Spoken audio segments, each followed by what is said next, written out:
దేశంలో సహకార రంగాన్ని మోదీ సర్కార్ బలోపేతం చేస్తోందన్నారు కేంద్ర మంత్రి అమిత్ షా. ఒక్కో ఫ్యాక్స్ కంప్యూటరీకరణకు 25 కోట్లు కేటాయిస్తున్నట్లు తెలిపారు. వక్ఫ్ సవరణ చట్టంపై సీఎం మమతా బుజ్జగింపు రాజకీయాలు చేస్తోందని విమర్శించారు కేంద్ర మంత్రులు. ఒకప్పటి ముస్లిం లీగ్ల ప్రస్తుత టీఎంసీ పార్టీ పనిచేస్తోందని ఆగ్రహం వ్యక్తం చేశారు బీజేపీ లీడర్లు.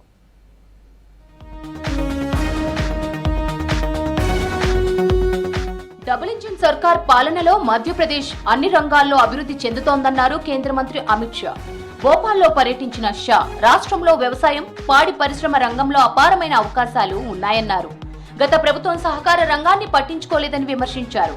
దేశంలో తొలిసారి సహకార మంత్రిత్వ శాఖను ప్రధాని మోదీ ఏర్పాటు చేశారని చెప్పారు. ప్రాథమిక వ్యవసాయ క్రెడిట్ సొసైటీలను ఆధునీకరిస్తున్నట్లు తెలిపారు.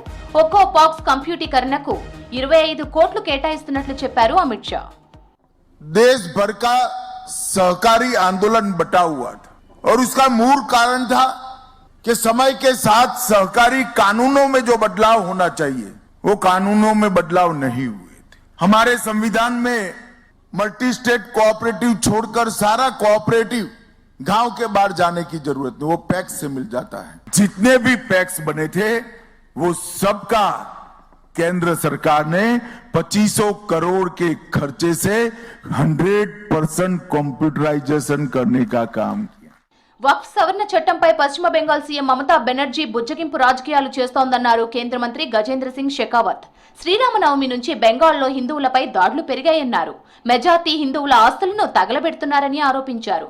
పశ్చిమ బెంగాల్లో బీజేపీ సర్కార్ ఏర్పాటు కాగానే అన్ని సరిచేస్తామన్నారు షెకావత్. पिछले दिनों रामनवमी के उत्सव के समय और उसके बाद से लेकर के अब निरंतर जिस तरह से बहुसंख्यक हिंदुओं पर हमले हो रहे, धार्मिक आधार पर उनका उत्पीड़न किया जा रहा है, मंदिरों को क्षति पहुंचाई जा रही है, बहु बेटियों के साथ में जो है दुर्व्यवहार किया जा रहा है और उसके बाद में भी ममता बनर्जी की सरकार चुप है. केवल अपने वोटों को साधने के लिए ये गुंडागिर्दी, आने वाले चुनाव के बाद में शायद बंगाल को इससे मुक्ति मिलेगी और बंगाल में भारतीय जनता पार्टी की सरकार है.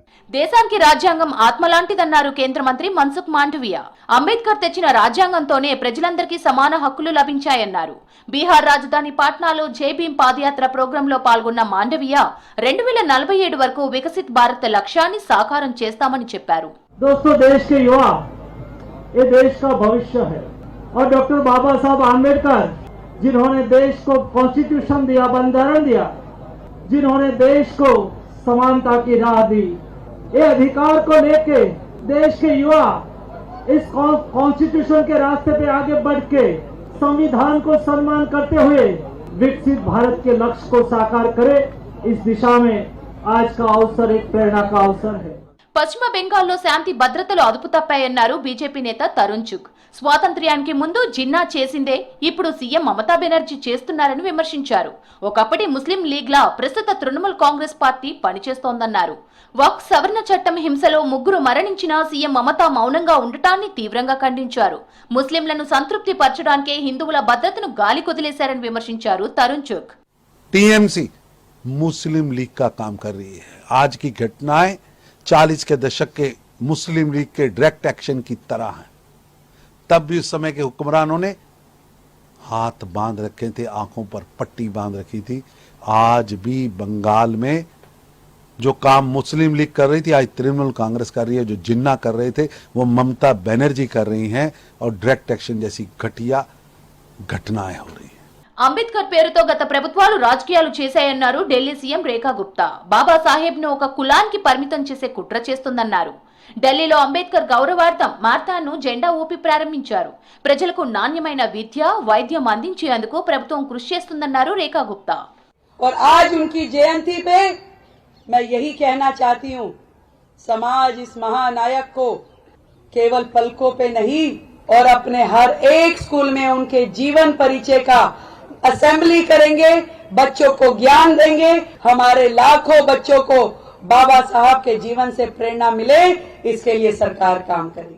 జలియన్ వాలాబాగ్ ఘటన దేశ స్వాతంత్ర్య ఉద్యమంలో కీలక మలుపన్నారు ప్రధాని మోదీ. ఆ ఘటన దేశ చరిత్రలో చీకటి అధ్యాయమన్నారు.